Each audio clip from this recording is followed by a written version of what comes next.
Welcome to Gamepinions episode 31. I'm your host, Calman, and today we're back again for another episode of Gamepinions. So I wanted to start things off by asking each and every one of you a favor.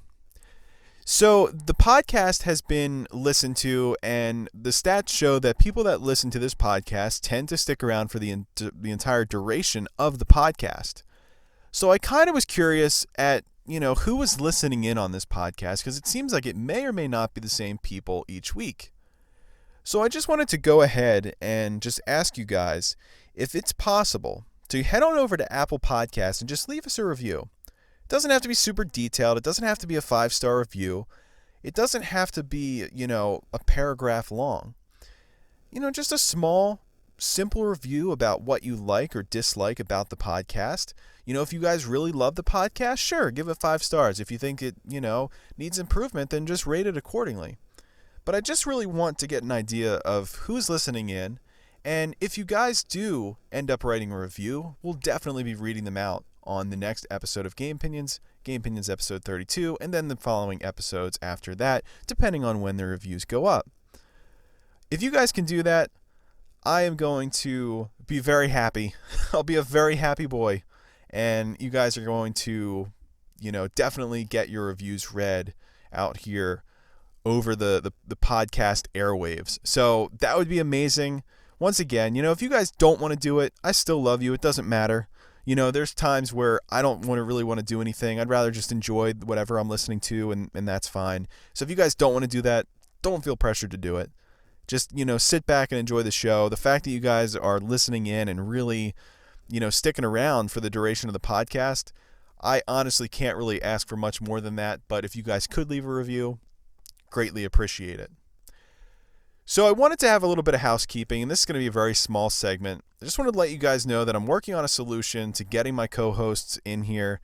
I feel settled in now. I feel like I can start really gearing myself towards these next few episodes and really getting things back on track in terms of getting people in and, getting TJ back on, maybe John back on, and then even Kimberly on as well. And I just wanted to let you guys know that heading into 2020, we are going to make a really strong push to get our YouTube active, and not just with podcasts, but with other types of videos as well, other types of content. And, we're going to try our best to head into 2020 on a really positive note. I feel like we have made a really good stride this year. I think from 2018 was really just a learning year. I feel like we were a lot more consistent this year. Obviously, we need to still work on our consistency. But I definitely feel very happy with the stuff we've accomplished this year, both in terms of, just overall download totals, just all the stuff that, we've continued to learn this year and, kind of shape Gamepinions into something that I think is, turning into something special. At least it's special to me. So I'm really excited. We're going to head into 2020 with a really big bang. We're going to make some noise, and I'm really excited. So, if you guys haven't subscribed to the YouTube channel, go ahead and subscribe, because there's going to be some really neat content on there, and we're going to have a really good time. So that's really all I wanted to say about the housekeeping. Just, thanks a lot for listening in, though. This podcast has been really therapeutic for me, because I sometimes just need to talk and have a really good time, thinking about the different games and stuff. And, throughout the work day and the work week, I'm kind of just focused on doing the job and focused on doing the process that, the job entails. So I don't really get a chance to just kind of sit down and just talk about, whatever. So this has been very therapeutic. And the fact that you guys are sticking around through these rants, which is mind-boggling to me, it makes me feel like I may be doing something right. And that is a huge confidence booster. It really makes my day. It makes my week, the fact that you guys are tuning in. So really, from the bottom of my heart, thank you very much. I really appreciate it. So I wanted to go ahead and talk about some of the games that I've been playing this week. Now, I don't think I told you guys about this game yet, but it's a game called Death Stranding. You may have heard of it. I am still obsessed with Death Stranding. Really, it's so good, and we'll talk about that in a few minutes here. It's so freaking good. It really is. The further I get, the more I'm liking the game, which is just, That's how a game should be, right? You should be more, you should be more enticed to play it the longer you play it. It should just continuously like reel you in. Last time I felt like this about a game was probably Spider-Man on the PlayStation 4. So that was considered one of my favorite games of all time, my favorite PlayStation exclusive. So that's some pretty big praise from me to Death Stranding. And honestly, I may or may not like this game a little bit more. It's hard to say, but I'm super into the game. I'm really, really pumped up that I get to continue to play it. And it's been one of my favorite things to do when I go home. Now, besides Death Stranding, I have made some time for some other games, or maybe just a game in particular. Besides my normal Rocket League and MLB The Show that I occasionally play, some Madden here and there. Haven't really played Call of Duty all that much. It hasn't really clicked with me again, and that's kind of a shame. The other game though is NHL, and I think it's NHL 20. It could be NHL 19. I honestly cannot remember, but it's the most recent NHL game that came out most recently. The most recent game that came out most recently. It makes sense, right? That game was $30 on PlayStation. I think on Black Friday is when I got it. So it's, half off essentially. And it's pretty good. I was playing the CHEL, or Chell is what I call it. And that's really fun too, because you get to play like these 3-on-3 modes, and I've been playing with some friends, and I'm terrible. I really am, but it's still fun. You kind of have to position yourself right, and there's different, body styles you can have, different body types rather, and different like player styles. So right now I'm being an enforcer, and the enforcer kind of brings like this physical element to the gameplay. So you get to check people, and my enforcer that I chose to be is 6'9", 270 pounds. He is a big boy. He is huge, and it is just insane how strong this guy is. You can go up to someone and check him, and they just like ragdoll to the ground. You probably get penalized for it. I got a couple penalties, I think, from when I was doing it, but it's just hilarious. It's so much fun. It goes against how I normally like to play NHL though, because I'm more of a fan of like the smaller player that is fast, and you can get a lot of separation, and you can, have more room to move around. You can maneuver around people, possibly be a little bit more, I guess maybe a little bit more elusive in front of the goal. I'm more of a fan usually of that, but I've actually really enjoyed using the enforcer. It's very hard to kind of strip the puck away from him because he's just so big. He kind of just bounces off, the other players, doesn't really go down. He's just a big force to be reckoned with, and it's very interesting having that physical dynamic, mixed together with the other players on the team. So I've been having a really fun time experimenting with the different body types in that game. The game definitely does play a little bit different, I think, in 3-on-3s. When you're playing in that mode, you don't really feel the same stick control that you do like in the actual game. It kind of gives you a little extra difficulty layer though, and it's something to kind of get used to, and it kind of makes you feel like, you kind of have to make your player, built up with like the different perks and stuff. So I've been really enjoying that a lot. That's been really funny. NHL games, I was, like I told you guys, back in my favorite sports game podcast, NHL 96 was my game. I am still convinced that back in my prime, I was the best NHL 96 player ever. I'm not even lying.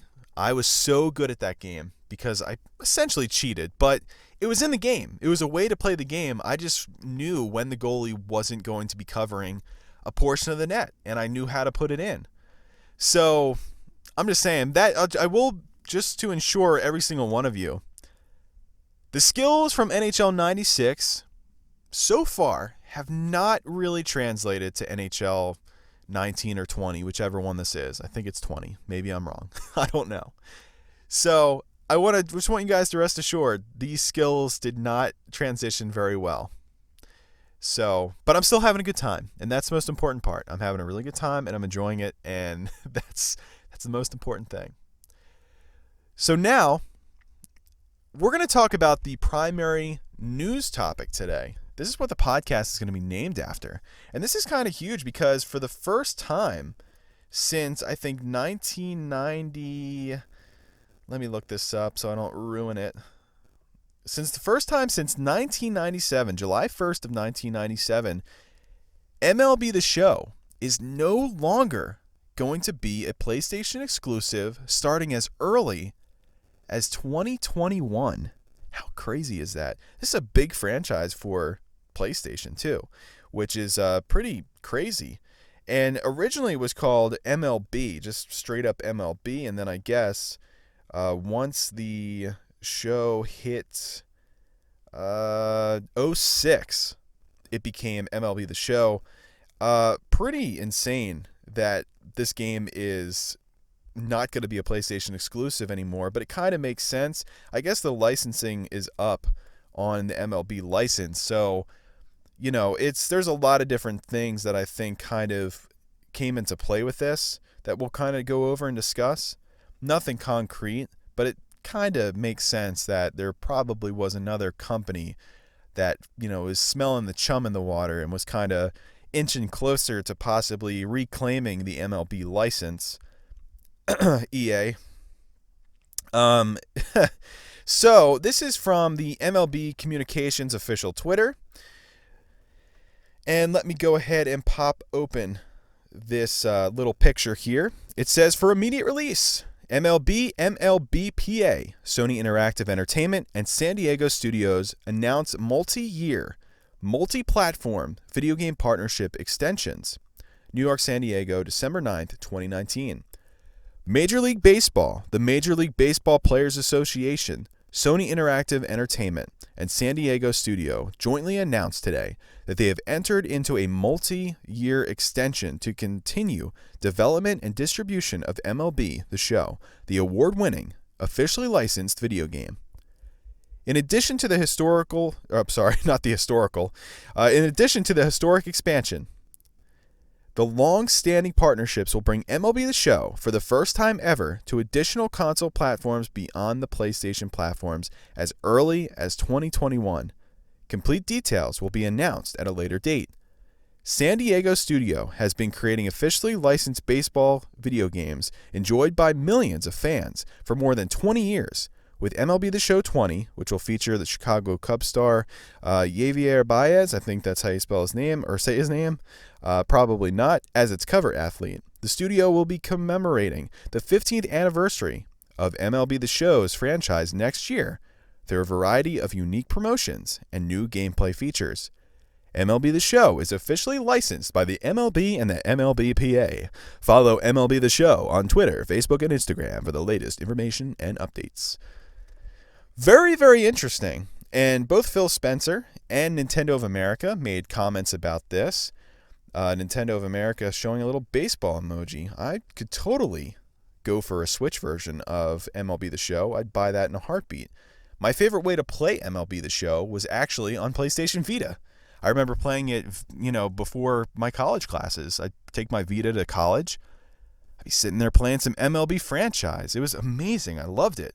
Playing on a portable was just so much fun. So, considering this is going to be going to a more powerful handheld with a bigger screen, oh man, I will eat that up. Like it's not even a question. That's a day one buy for me. So let's go into a little bit of these Gamepinions. Your Gamepinions here on the Twitters. This is from I'm too West Coast. I'll take MLB The Show on Switch. Make it cross-save, please. I like what Sony is doing now. If they made it cross-save, that'd be pretty legit too. I would like cross-platform. That would be amazing. That's too much to wish for with Sony. But I like what Sony's doing now. I don't think Sony really wanted to do this. If I'm being completely honest with you, I think that Sony really would have wanted to avoid this, but I don't think they really had a choice. I think that MLB was going to be taken over by someone else if Sony didn't agree to, these terms of it going to the other systems. Obviously, the MLB wants this game to be out wants this game to be available to as many players as possible. So EA probably would have done that. Maybe 2K. I don't know if 2K really would have taken it over. I think EA would have been all over this, though. Bring back the MVP baseball games. I think they would do it in a heartbeat. So really crazy stuff. And he was retweeting, at I'm 2 West Coast, was retweeting Nintendo's America's little baseball tweet there.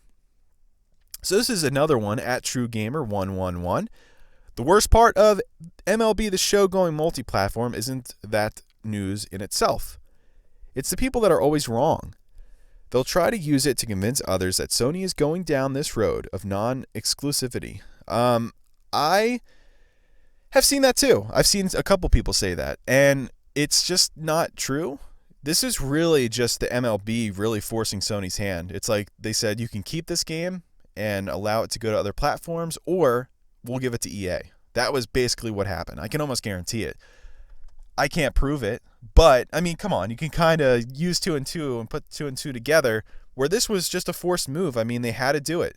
And it's not a bad thing necessarily. I think that, honestly, if Sony made this game a multiplat, and they, made it, when I say multiplat, I meant, cross-platform online with, like, Diamond Dynasty, this would be some serious, what. So, it was really a forced move, in my opinion. I mean, I could be wrong, but I really do think that it was a forced move, and Sony just kind of had to bite the bullet and say, all right, we'll do it. At least we're going to be getting some profit back from it. This is at M_Bakovic7. Hopefully I said your name right. I've been known to butcher these, though. I legit bought a PlayStation 4 back in March just for MLB The Show. Now it's coming to Xbox. Don't know whether to be happy or mad. Honestly, it's the PlayStation 4 has amazing games on there. Hey, you can play Death Stranding now. Definitely recommend Death Stranding. And you know what? It's good. You know what? The PlayStation 4 is an amazing system. So is the Xbox One. And now more people get to play the MLB game. And I'll be honest with you, I downloaded RBI. I said this in the past. I downloaded RBI Baseball on the Switch. Man, that game sucks. I'm sorry. It's good that they put it out every year. But as a baseball game, it's not good. It's not a good baseball game. It's very casual. The results are always just based on luck. It's not good. Really not good at all. It feels like almost like a scripted baseball game. And I don't like it. So now the fact that we're going to be getting legit baseball games across all platforms, you don't have to buy a platform to get it. In this case, I definitely am fully for it. And I'm really happy for the people that don't have a PlayStation 4 that get to play MLB The Show now. It's probably not going to be till next generation, so I think buying your PlayStation 4, if you just wanted MLB The Show, it's okay because you're going to have to buy a next-gen platform anyway to play it, because it's not going to be going to Xbox One probably. And I know that I said, Xbox One's a great platform and all that. I don't know if it's going to go to Xbox One. It might go to the next generation of Xbox. So, I also it kind of slipped my mind. I feel like this is more of a next generation type move, but they might put it on Xbox One. We just don't really know the specifics yet, and we'll know that at some point in time in the future. So, there's that. But, I mean, I wouldn't be mad about it. PlayStation 4 is a great system. Has amazing games on there. I'm sure you can make up for this, for sure. So let's go to... Oh, wow, that was all I had. Okay, so I guess my thoughts on this, and, I kind of said it in there. I think this was an EA move. They were trying to block EA from getting it, because EA, if they could, they'd scoop up MLB. I'm pretty sure they would. I am a huge fan, though, of portable baseball, and if Switch gets the next MLB The Show, or the one in 2021, I'm not going to be mad about it at all. And honestly, this sports games, I think, should be across all platforms. Obviously, this is a big franchise for Sony. They're missing out on it. I hope they still get sales numbers for it going multi-plat. I hope, they're still able to maintain that. I would wager to say that, at M_Bakovic7, I would say that he's probably the outlier here. There's probably not a lot of people that were buying PlayStation specifically for MLB The Show. Now watch, there's probably some statistic out there that completely makes me wrong on that. And there might be. I don't know. But I feel like out of all the games, I feel like for them to lose, that one's probably like the least important. Because, it's just really not majorly important. But these other consoles seriously needed another baseball game to be able to play, because RBI just wasn't cutting it. I mean, it's not a legit baseball game. I'm sorry, it's just not. So I think this is really interesting. I think, there's no worry for me that Sony's trying to lose like exclusivity on other games. And, I heard there was rumblings about possibly, Horizon Zero Dawn going to PC. I don't really feel like that's something that's going to happen. I just don't. Sony's been very locked down with their franchises and IP. They've been the exact opposite of Microsoft, so I wouldn't imagine them doing anything like that. But I think this is exciting, though, for MLB The Show, and it's kind of revolutionary. It's the first time I think we've really seen, an exclusive franchise last this long, and then all of a sudden just go on to another system. I think this is probably the first time we've really seen something like this happen. And it's very interesting, especially something like baseball, where there was competitors throughout those years. You had the 2K baseball games. You had, a whole bunch of different baseball games, really, like Backyard Baseball. You had MVP Baseball. So, you had the bigs. There was a whole bunch of different baseball games at some point in time. And then eventually MLB The Show kind of ate all that stuff up.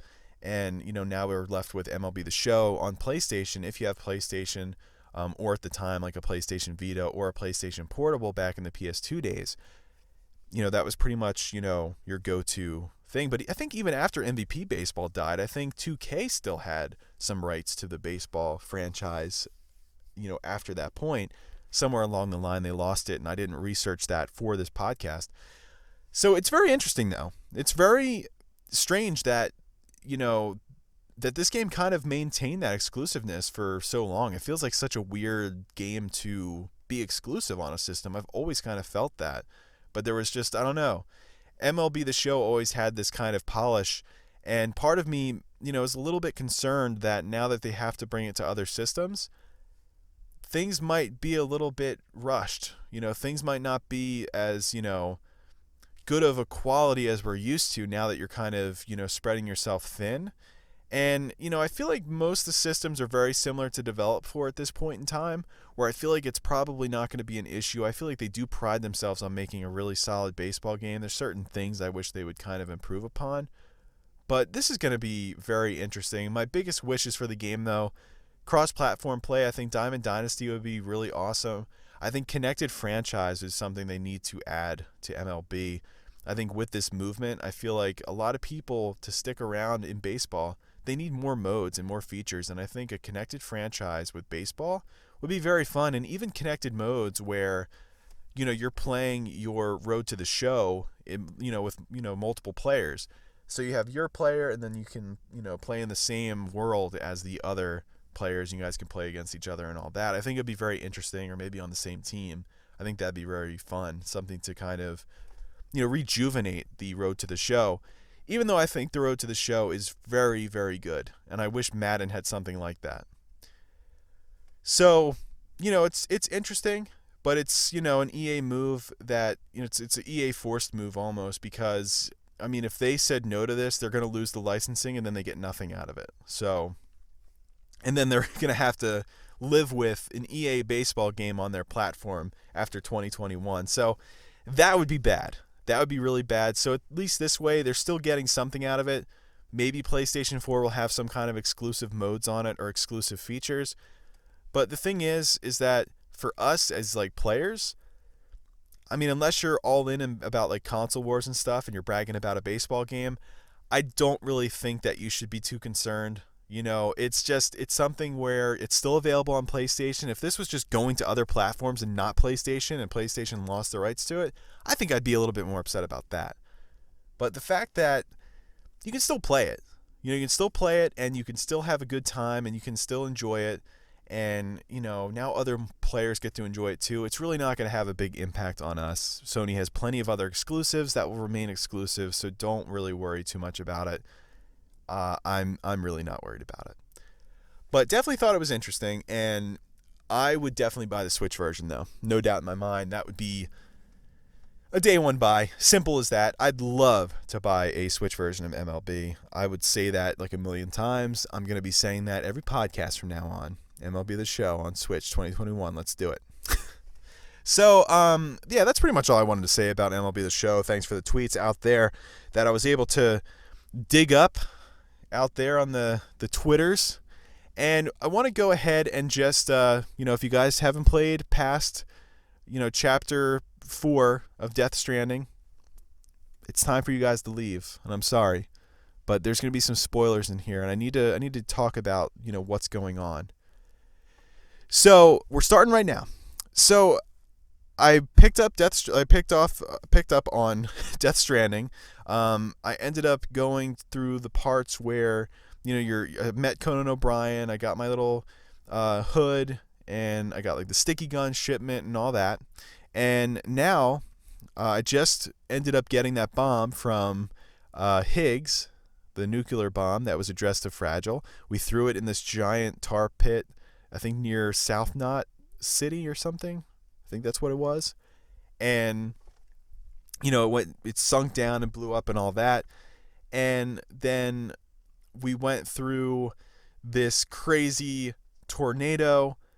And we saw what happened to Fragile, and it was pretty terrible. I mean, Higgs is kind of a weird guy. He kind of made Fragile, I guess, attempt to save the city by running through the timefall rain, which he created, and it basically made her body all old except for her face. So her face is, the only thing that's really preserved. And he gave like a whole reason, he wants, people to remember the face of like the terrorist or the person that failed them or the person that, blew up their city or whatever. So she kind of has to live with that. And it was really messed up, actually. She seems really towards revenge. I think there might be a time during the game where she's going to do some questionable things and things that maybe she shouldn't do, just because she's so geared towards revenge, and anything that, is going to allow her to get that, that's what she wants. And, she thinks that we can take them, that we're strong enough to beat them. And, we might be. I mean, Norman Reedus is a pretty strong man. But no, I mean, it's very interesting. So we have kind of, some similar abilities that he has, but he has like all these crazy abilities of like summoning like the time fall and doing a whole bunch of crazy stuff, like, using his like underworld strands to pull like, the BTs around and control BTs. It's really hard to describe what exactly he does, but he has some kind of crazy ability, which I'm assuming is like beach hopping, which everyone has their beach. So he's like beach hopping, similar to what Fragile does. But when he gave us the bomb, he was dressed up as a bridge employee. And it kind of is concerning, because now he has access to everywhere. He can appear anywhere and be anywhere. That was in one of our supposedly, safe zones. So he ended up being in our safe zone. So how safe are we really? He could be anywhere. So, that was a bit concerning and a little unsettling. So, that's something we're going to have to probably deal with, I'm assuming, as the game progresses. So after we got to South Knot, though, we went ahead and we went outside, and there was a tornado. We got sucked away. And it took us to like this war zone. Now, in the war zone, though, however, we see BB's dad. He's there. He seems kind of confused, doesn't know what's going on. He's very intertwined with, all of this, opposite world stuff, and, the beach world, and, the BTs, and he has like these people around him, which, kind of look, I think it was the same number as like the little guardians that you see in the sky, which I thought was really weird. So maybe he's like, connected to that. But, his eyes are leaking like the tar that you see, and it's like, what is that, and what's going on? It's like the chiral matter or whatever, and it's like, I don't really know, but he seemed like he couldn't remember, but it also seemed like we weren't really in a real place. But, I mean, they geared us with, like, assault rifles and pistols, like actual assault rifles and pistols. So now I'm assuming that our orange suit is going to come in handy. And I'm all over the place with this, because there's so much going on that I don't really know what exactly is going on. But we have weapons now. So that's a little bit concerning, because with all the weapons, it's like if we kill somebody, we have to take them to the incinerator, or I'm assuming take them to this giant tar sea. So it's a little bit concerning, for sure.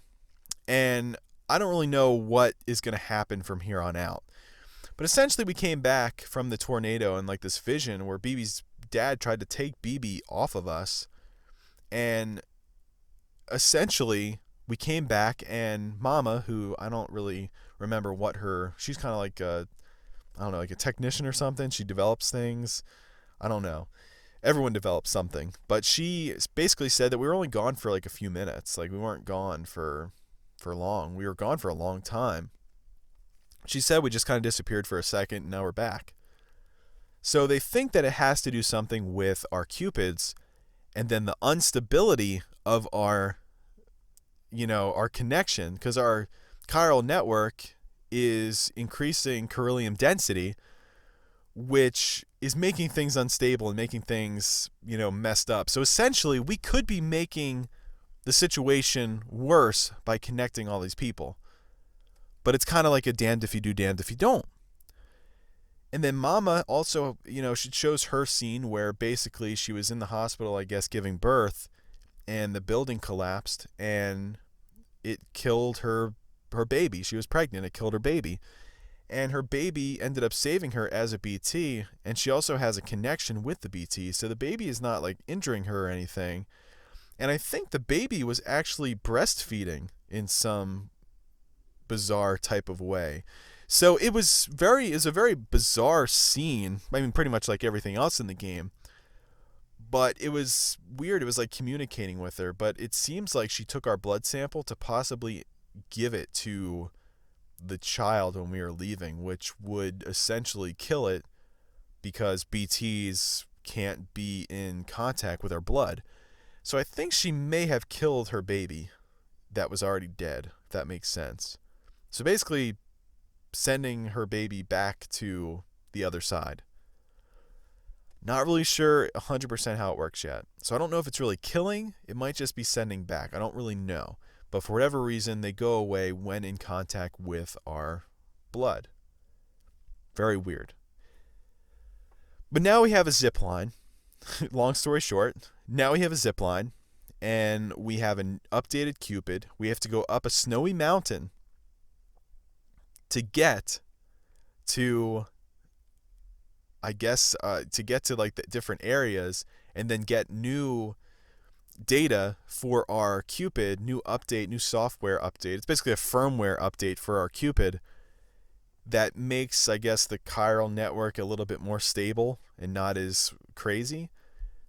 But so far, what we did up to this point may have caused more issues. So yay. I don't know. I mean, it's is what it is, I guess. I mean, it's like, here you go, Sam. Everything that you just did just made things worse. Thanks, I guess. But no, I mean, it is what it is. I mean, it's kind of like, once again, you're damned if you do or you're damned if you don't. I mean, you have to connect people in here and then kind of deal with the consequences afterwards. But they basically said that, all of this chiral matter and all this chiral density problems and instability could trigger another Death Stranding. So, there's that. I mean, we could be making things way worse than they already are. So, Mama said not to worry about it. And, if Mama said not to worry about it, I'm not going to worry about it. So, but it's been very interesting and very fun. The story is taking a lot of twists and turns, and I don't essentially know what is still going on, really, but I love it. Like, I don't know what's going on, but I love it, and I am going to continue playing it, and we'll have another update on that next week. So, yeah, guys, I'm pretty much out of gas at this point. This is another rambling podcast. Our podcasts are probably going to start taking a little bit more of a normal shape here in the next couple weeks, and it's going to be a lot of fun, and it's going to be weird talking with people again, and not just myself and not just you guys. So I'm ready for it, though. I got this. I'm ready for it. I'm ready, and it's going to be a lot of fun, and I'm really excited for it. So if you guys have the ability to go write an Apple Podcast review, I would greatly appreciate it. Whatever you're feeling, if you hate the podcast, tell me how much you hate it. Probably get a kick out of your response, and I will apply whatever you say.